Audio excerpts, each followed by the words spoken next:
மெதிர்கிரிய தியசோ பெரவாய்வியில் மூழ்கி ஒருவர் உயிரிழந்துள்ளார். மகத்தலா கொலவெவ பகுதியைச் சேர்ந்த 19 வயதான இளைஞர் ஒருவரே இவ்வாறு உயிரிழந்துள்ளார்.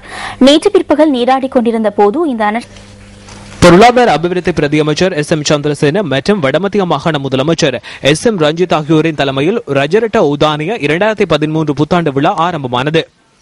வடமத்திய மாகாண சபை, ககடகஸ்தேகிலிய பிரதேச சபை, ககடகஸ்தேகிலிய பிரதேச செயலாளர் அலுவலகம் மற்றும் ககடகஸ்தேகிலிய போலீசார் இணைந்து இந்த நிகழ்வை ஏற்பாடு செய்துள்ளனர். சைக்கிளோட்டு போட்டி, மரதனோட்டு போட்டி உள்ளிட்ட 37 விதமான புதுவருட விளையாட்டுப் போட்டிகள் இங்கு நடைபெறுகின்றன. பக்மக உலல என்பது சிங்கள புதுவருட பிறப்பின் எமது கலாச்சார நிகழ்வாகும்.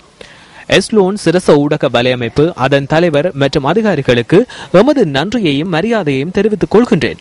கிராமத்துக்கு வருகை தந்து மக்களுடன் இணைந்து புதுவருட விழா கொண்டாடப்படுகின்றமைக்கு நன்றிகளை தெரிவித்துக் கொள்கின்றேன்.